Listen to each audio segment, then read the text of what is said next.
দিনার কাফেলার চ্যানেল থেকে আপনাদেরকে স্বাগতম। আজকের যেই মহান সুফি সাধকের দরগা মাজার শরীফ জিয়ারত করব, ইনি হলেন হজরত শাহজালাল ইয়ামেনি রহমাতুল্লা আলাইহি, হজরত শাহপরান ইয়ামেনি রহমাতুল্লা আলাইহি, নাসিরুদ্দিন সিপাহসালা। 360 জন আউলিয়ার অন্যতম আউলিয়া হজরত ইসমাইল শাহ রহমতুল্লা আলাইহির পবিত্র মাজার শরীফ। পাশে আছেন সুফি আউলিয়া নুরুদ্দিন শাহ রহমতুল্লা আলাইহি। এই দুইজন মহামানব এই মাজার প্রাঙ্গণে ভিতরে শাহিত আছেন আল্লাহর অলিরা। তিনারা ইরান থেকে ধর্মপ্রচার উদ্দেশ্যে মধ্যপ্রাচ্য ভারতে আগমন করেন। ভারতের দিল্লির বিখ্যাত সুফি সাধক নিজামুদ্দিন মাহবুব আলাইহি রহমতুল্লা আলাইহি, খাজা গরিবে নেওয়াজ মঈনুদ্দিন চিশতি রহমতুল্লা আলাইহি ওনার দরবারে আগমন করেন। খাজা মঈনুদ্দিন চিশতি রহমতুল্লা আলাইহি নির্দেশে তিনারা সিলেটে হজরত শাহজালাল ইয়েমেনি রহমতুল্লা আলাইহির সাথে গৌরগোবিন্দর সাথে তার একটা যুদ্ধে লিপ্ত হয়েছিলেন। ওই যুদ্ধ থেকে বিজয় লাভ করে পরবর্তীতে তারা বিভিন্ন জায়গায় বিভিন্নভাবে তৌহিদ অর্থাৎ কালেমার দাওয়াত পৌঁছে দেওয়ার জন্য বিভিন্ন ডিস্ট্রিক্ট জেলাতে আবার জার্জে চলে যান। এই মহান সুফি সাধক তিনি কুমিল্লাতে এসে ভারেল্লা ইউনিয়নে দরগা আস্তানা গাড়েন। ওখান থেকে তিনি মানুষকে কালেমার দাওয়াত দিতেন, কিভাবে একজন মানুষ আল্লাহ ও রাসূলের নৈকট্য লাভ করতে পারবে, ওই শিক্ষাই দিয়ে থাকতেন হজরত শাহ ইসরাহিল রহমতুল্লাহ আলাইহি। আসলে এই উপমহাদেশে কোনো নবী রাসূল আসেন নাই। এই উপমহাদেশে মদিনা শরীফ থেকে এবং বাগদাদ শরীফ থেকে অসংখ্য সুফি সাধক আল্লাহর ওলি এই বাংলা পাক ভারত উপমহাদেশে ইসলাম প্রচার করেছেন। আমাদের এই ত্রিপুরা আগরতলা রাজ্যে যে সকল অলি আল্লাহগণ আসছে, ম্যাক্সিমাম অলি আল্লাহগণই হজরত বড়পীর আব্দুল কাদের জিলানী রহমতুল্লা আলাইহি এবং হজরত ইমাম হুসাইন রাদি আল্লাহ তাআলা আনহুর বংশধর এবং তানাদের নির্দেশে এই দেশে ইসলাম প্রচারে দাওয়াতের কাজ চালিয়েছেন। আল্লাহর ওলিদের কারামত ইহা চরম সত্য। ওলি আল্লাহ নবী রাসূলদের মজেজা যেমন সত্য, বেলায়েতের যুগে আল্লাহর ওলিদের কারামত ইহাও চরম সত্য। আল্লাহর ওলিদের হাতে বায়াত হয়ে একজন মানুষ সাধনার মাধ্যমে মঞ্জিলে মকসুদে পৌঁছতে পারে।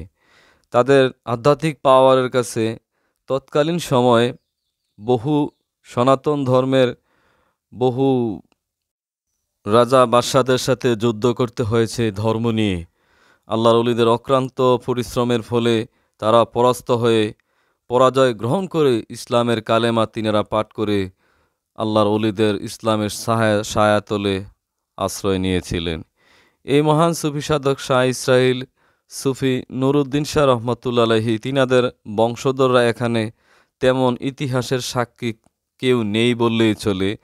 তানারা হজরত নাসিরুদ্দিন সিপাহসালা, হজরত শাহজালাল, কল্লা সৈয়দ রহমতুল্লা আলাইহি, তানাদের তেমন কোনো আওলাদ জানামতে এই বাংলাদেশে নাই। তারা মূলত ইরান থেকে কেউ আসছে, কেউ মক্কা নগরীতে আসছে, কেউ বাগদাদ শরীফ থেকে এশিয়া মহাদেশে ধর্মপ্রচারের জন্য আগমন করছে। এই মাজার শরীফে প্রতি বছরের ন্যায় ইসালে সাওয়াবের মাহফিল হয়ে থাকে।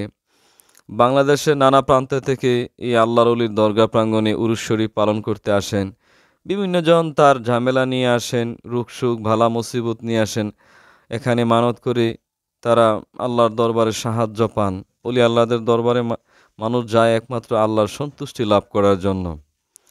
আল্লাহওয়ালাদের উসিলায় আল্লাহ অসংখ্য মানুষের বিপদ আপদ বালা মুসিবত দূর করে থাকেন।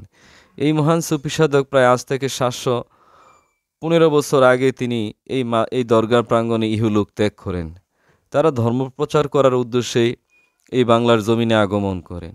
ওলি আল্লাহদের মাজার শরীফ আজকে তৌহিদি নাম জনতা আখ্যা দিয়ে আজকে আল্লাহর ওলিদের মাজার শরীফ ভাঙচুর, লুটফাট, আগুন দিয়ে আল্লাহর ওলিদেরকে নস্যাৎ করার চেষ্টা করছে। যেহেতু কোরআনে পাকে ইরশাদ করেন, আল্লাহ ইন্না আউলিয়া আল্লাহি লা খাউফুন আলাইহিম ওয়ালা হুম ইয়াহজানুন, নিশ্চয়ই যারা আমার অলি বন্ধু, আমার আউলিয়া, তাদের কোনো ভয় নেই, তারা কখনো দুঃখিত হবেন না। অলি আল্লাহদের সাথে আজকে যারা জিহাদ করে যুদ্ধ করে, মূলত তারা প্রকারান্তরে আল্লাহ পাকের সাথে যুদ্ধ জিহাদ করে। এই মহান সুফি সাধকের দরগা প্রাঙ্গণে বহু লোক আমরা শৈশবকালে শুনছি কোনো কেউ চুরি করলে, ডাকাতি করলে অথবা কারোর ক্ষতি করলে কিছু অংশ যদি ওই মাজার প্রাঙ্গণের একটা পাশে রেখে দেওয়া হতো, তাহলে যে অন্যায়কারীর ব্যক্তি তার শাস্তি সাথে সাথে হয়ে যেত। ওনারা তো আধ্যাত্মিক ইরানীয় সুফি, কেউ আছে বাগদাদ শরীফ থেকে আসছে, হজরত বড় পীর আব্দুল কাদের জিলানির বংশধর। তো এই মাজার শরীফ ওনার নামে মসজিদ আছে, শাহ ইসরাফিল মসজিদ, শাহ ইসরাফিল মাদ্রাসা আছে, শাহ ইসরাফিল এতিমখানা আছে। আল্লাহর ওলির নামে ওই এলাকাতে অসংখ্য ধর্মীয় প্রতিষ্ঠান হয়েছে।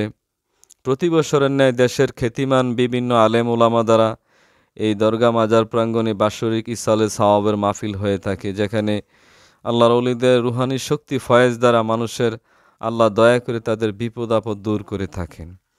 যখনই সময় পাই আমরা ওলি আল্লাহদেরকে সম্মান করি, ইজ্জত করি, কেননা তারা আল্লাহ পাকের বন্ধু। ওলি আল্লাহগণ মরে না, তারা ঘুমিয়ে আছেন।